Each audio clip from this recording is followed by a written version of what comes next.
Okay, so today, Chris, how do your lesson concepts fit within the scope of discipline? Students are learning to do like the backhand and forehand pass, Okay. and they've also been learning the grip. Okay. So how does that so does that fit within a certain unit? Yes, ma'am. Yes, ma'am. The pickleball unit. Okay. Okay. So what prior knowledge, and I think you just stated that, might the students and learners need to achieve before being able to do this specific lesson that you're doing today? They need to know how to hold the paddle. So I have them doing the handshake grip for it. Good. Good. In what ways did you become familiar with students' background and interest?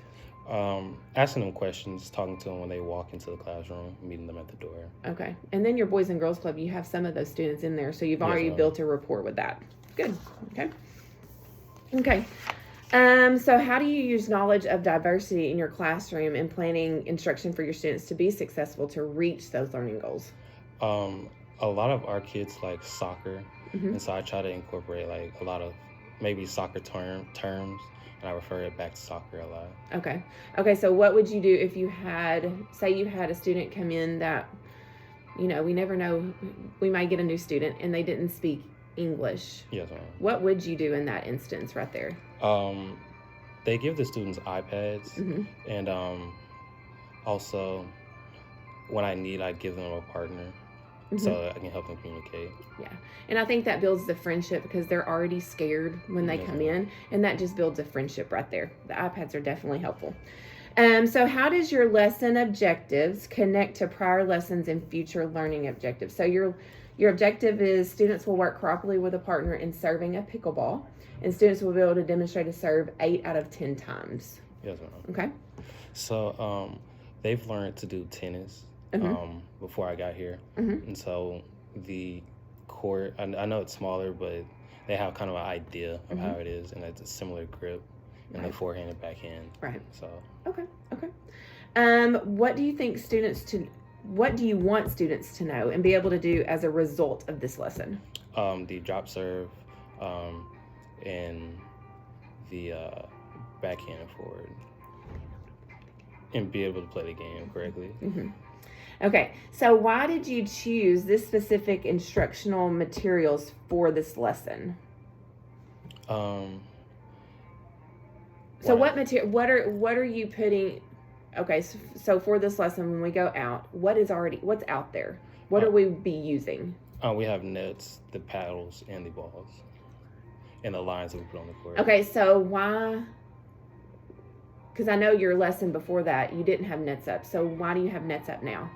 Just so they can see the ball going over the net and they can practice that. Okay, describe the structure of your lesson.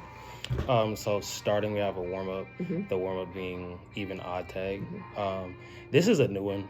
I just want to try it with the kids and see how they like it. Good. Hey, new is always, and here's the thing, if you see it's not working, you can modify and adjust to it. So, hey, I like that. So what else is in the structure of a lesson? And so I also have them get into partners to practice the drop serve. We're going to do that for a little bit, and I also have some open time for them just to play with the paddle and the ball. Okay, so is your open time before they work on the drop serve? Yes, ma'am. Okay, and so before they get with a partner, are you in there and are you going to teach them about the drop serve? Yes, ma'am. I'm going to show them the drop serve before they get into partners. Okay, so when they get into partners and they're doing the drop serve, what is the net? Is there something else that's going to go along with that to make sure that they're putting it into gameplay? Yes, I'm going to do King of the Court afterwards. Okay.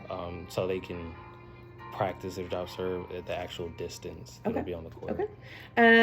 So how do you use the materials, methods, and activities to differentiate instructions for students to achieve this learning outcome? The paddles, those are things they're going to use in the actual game. So that's just something that we'll use. Okay. Like if you see a child having difficulty maybe serving from the back line, because you will be serving from the back line, and so then what would you do if you realized that they were struggling with that back line? I would modify it and I would bring them up. I would bring their group up. Okay. Okay, next one. In what ways will you use resources, groupings, and activities to engage student learning? I have them doing the partners. Okay. This is how they communicate with other students in the class. And Okay. get to know them. Is there a way that you would partner them?